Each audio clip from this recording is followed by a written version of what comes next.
President Kyagulanyi Ssentamu Robert Bobi Wine atankuulidde William Samuel Ruto owa Kenya tinku anti ontawe kwevudde kwe kuba nti Ekiwamba Bantu kyeyongedde mu ggwanga lya Kenya. Wano olwaleero waliwo munnakenya omulala wambiddwa omuvubuka abadde wakanya gavumenti ya Ruto nga ekibeti bull ono awambiddwa n'abuzibwawo era nga tamanyikiddwako mayitire bamunonya talabikako ate nga kino kifuuse kya lugenderezo okuva lwe waliyo the genzi demonstration bannakenya bawambibwa butaddiza butasamuka butasamwoyo bangi battiddwa era ng'akatawe kali mu kusomebwa Uganda Museveni bwakikola ne William Ruto naye bakamuwa naye bwakabikula bwakasoma empapula za Museveni zasoma bwa implementinga mu baana be Kenya. Kakati no President Kyagulanyi Ssentamu amukereddemu n'amusitukiramu bumbu n'amwokya omuliro guli omukambwe era William Ruto ali yagamba ataaka n'akandeetedde. Ebigambo bya President Kyagulanyi bigamba bwe bitisaga tuleyo nnyo tubiyiseemu 1-2-1-2 olabe ebigambo byayogedde era nalwaki abyogedde. Agambye nti very sad to see how quickly Kenya is descending from being regarded a beacon of hope for our troubled East African region to now being known for abductions of younger citizens critical to the government of the day, as well as being a playground for dictators to abduct those opposed to their repressive regimes. Wakategede agambye nti ndi mwenyamivu nnyo kyannaku nnyo okulaba Kenya emisinde gyeddukirako ng'ekkirira wansi okuva ku Kenya gye tubadde tumanyi nga akataala ak'omuwendo oba ekyokulabirako eky'omuwendo eky'essuubi mu ggwanga lyaffe lino erya mu bendobendo lyaffe lino erya East Africa oba erya obugwanjuba bwa Africa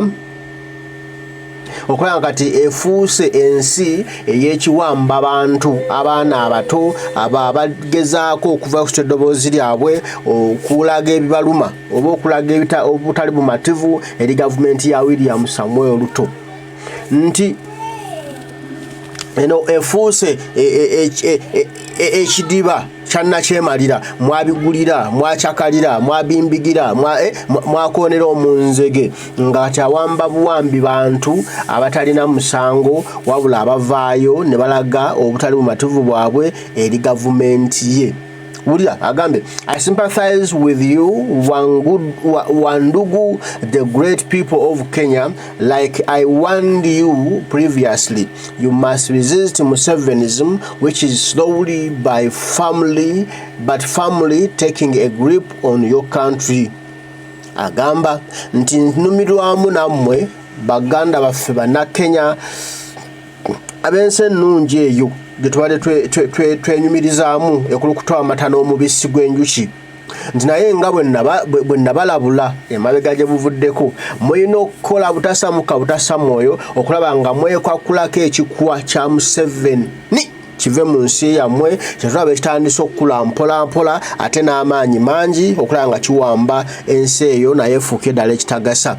Agamba nti in Uganda abductions have been so normalized that they no longer make news. We are still looking for 18 citizens, supporters of our party, who were abducted by Museveni's operatives in 2019, 2020 and 2021 and are still missing.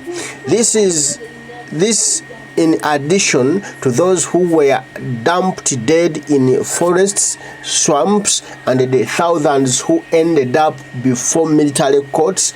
But how did it all start? They took away one of us, then two, then 10. Later, it became a full-scale operation targeting thousands. Kategede?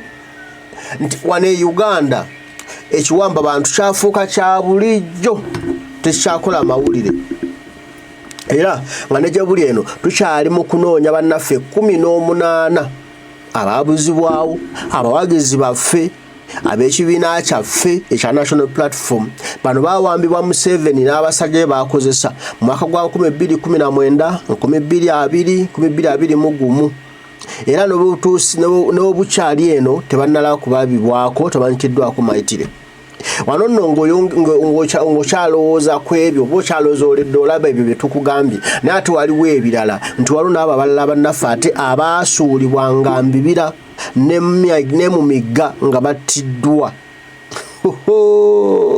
ate nno ng'okyali kwabo bokka ne waliwo 10,000 ez'amaliriza nga zitwaliddwa mu kooti masho nga zivunaanibwa emisango egitaliiyo agamba nti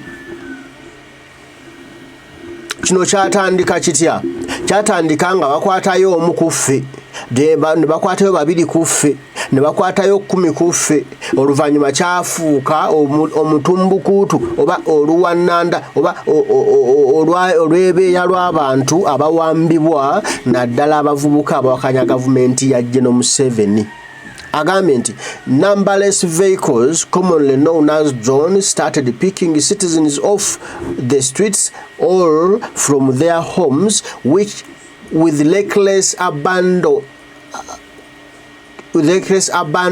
and this has non-stopped.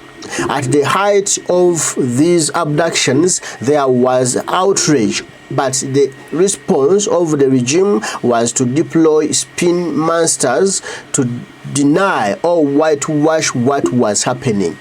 Olide agamba nti emmoloka ezimanyiddwa nga ziddalaani zidoloni ezitalina namba okitegedde ezitali identifiable ekyo zatandika okugenda ku nguudo ez'enjawulo nga zikwata abannayuganda zibawamba nga zibabuzaawo era ekyo najja buli tekinnaba kulekeraawo kikyagenda mu maaso nga okuwamba abantu kweyongedde ennyo mu ggwanga lyaffe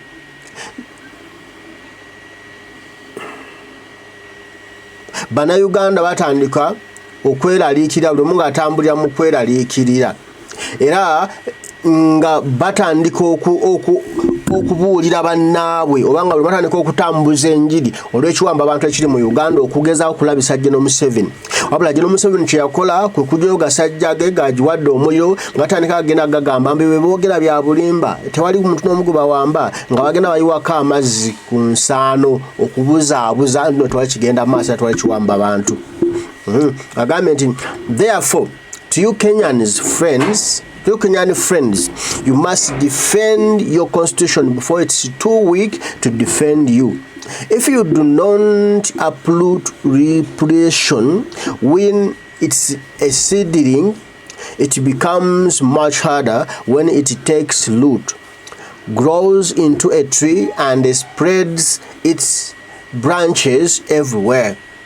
Nti eri mmwe baganda bange banna Kenya mbasaba mukuume oba mulwanire ssemateeka wammwe ng'akyalina amaanyi okubakuuma bwe muteeka okukolako olunabe lwa Museveni oluzze mu nsi yammwe nga lukyali lutoototo bw'otakuula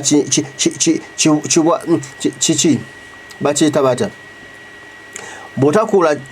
bw'otakuula serenga akyali muto bw'otakuula kamyu ng'akyali muto n'olinda okumukuula ng'akuze muganda wange ajja kukwokya ajja kuba muzibu nnyo okukuula owulidde kubanga ajja kuba amaze okusimba emirandira ng'agatabi gakoma eri kati nga tolinawo omukwata n'olwekyo mukikole ng'obudde bukyali n'agamba nti free Kibeti Bull tera ekifaananyi bwekityo ekya Kibeti Bull muganda waffe gwe bawambye n'agamba free Kibeti Bull and abductions Kenya and abductions Kenya and abductions Kenya ebigambo by'omukulembeze Kyagulanyi Ssentamu Robert Bobi Wine byatuwadde eri bannaffe ab'e Kenya abali mu kuwambibwa essaawa zino Ruto afuuse Ruto kadigiri awamba buwambi buli kyalabako ono yagamba nti free Kibeti yagamba nti abantu enjawulo beegasse ku President Kyagulanyi Ssentamu okuvumirira ekiwamba bantu e Kenya era ngo nagambye Museveni is taking over. What a pity, we all used to admire Kenya. Onagamba capturing parliament, judiciary, police, army, state institutions, bribing opposition with posts etc. is slowly but steadily gaining ground in Kenya politics. Under Mr. Ruto, remember, Mr. Ruto is a student of Uganda brand of politics. I'm not surprised. Agambi, Kenyans, defend your constitution before it's too weak to defend you. Stand firm, fight for your rights. Naye, I trust you guys. Your advocacy for human rights is beyond borders. Thank you, Bobi. Thank you, Bobi, for amplifying your voice to the Kenyan situation.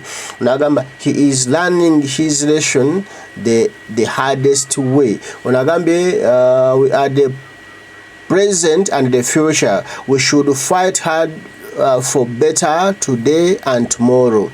It's truly disheartening to see such developments in Kenya, a nation once celebrated as a beacon of democracy and hope in the region. Musevenism. Okay. Biba abantu abenjawulo nabo nga begase ku mukulembeze Kyagulanyi Ssentamu Robert Bobi Wine okuvumirira ebigenda maaso mu ggwanga la Kenya ebikolebwa William Samuel Ruto nga wamba abantu nga Museveni bw'akikola Uganda. Tulabye nnyo naye tulwane twerwaneko.